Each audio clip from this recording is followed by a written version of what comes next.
This is Update, a program produced by the United People's Party. On this special edition of Update, of course, I'll be featuring the Honourable Member of Parliament, Dr. Lloyd Richardson.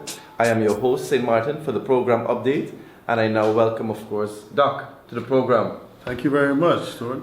Doc, of course, St. Martin is very eager getting into this election to hear more from our elected officials. And of course, knowing more about our elected officials, of course, and getting to know them. So can you tell me some of your background information for especially our first-time voters who might not know who Doc is? I hope there are not many. But my name is Lloyd. J stands for Josiah Richardson. I was born in Aruba a long time ago.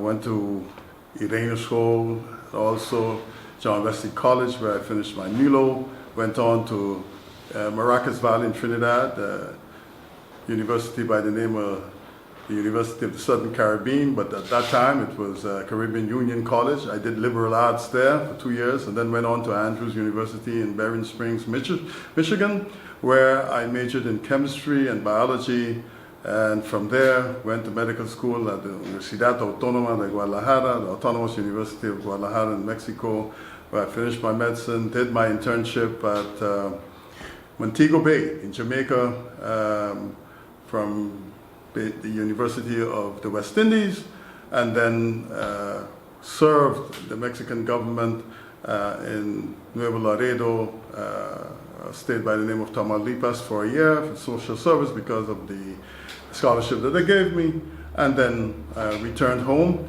where in 1981 I started to work with the Social Security as head of the medical department there until 10-10-10.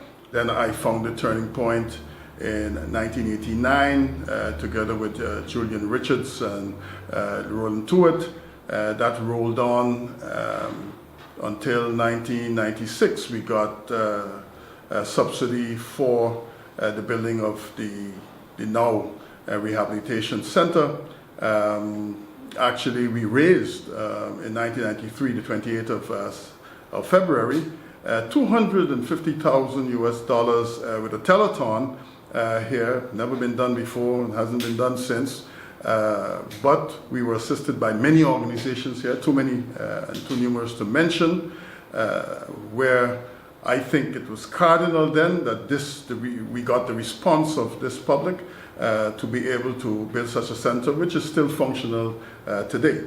I was also president of the SUNFED, the St. Martin United NGO Federation, where I basically lined up all of the projects at that point in time for AMFO and so forth. So I led that whole process, set up office, etc., until the funding was depleted and was no more. I really did not have any interest in politics, but given that the Social Security was a central government entity, I saw a lot that could have been done for St. Martin that was not done because the headquarters was in Curacao, etc. And so I thought, after being asked by quite a few parties to promote and join the political arena, I decided to do so.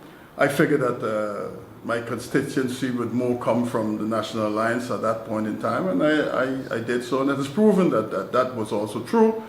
But I'm a man of action. The things that I wanted to do, I didn't see them being done there. Maybe I'm not here to blame any particular party for that. It is the notion that we have seen in the St. Martin public. It's very divided politically, and so we have to strive to, besides trying to deal with each other, make sure that in this party we push to have a majority in Parliament, and that way we can always put forward not only our objectives, but the objectives as needed by the country, and some of them I don't see as even political, but more human needs. And if we don't continue in that line, then I see problems arising again not because of us, but because of those who actually planned this particular election.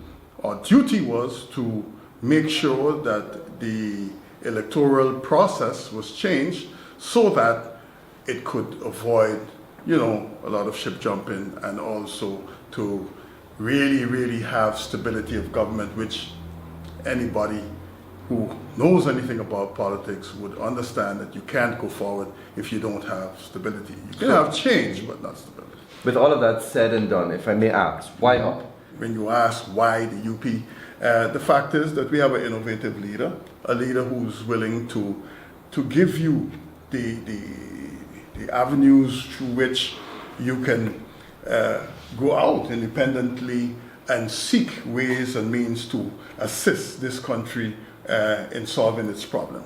So of course, healthcare topping the list of goals for you for this campaign. What else are some of the issues you will champion for this campaign and beyond? In my view, very natural for St. Martin is a sub-hub to, let's say, the Netherlands and also Panama.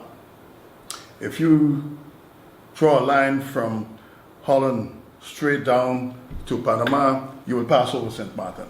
And so we feel that God has given us a very acute but very important and unique position geographically that we need to use.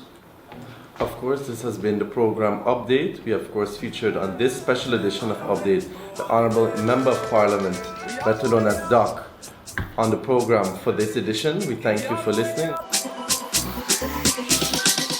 We all the way up.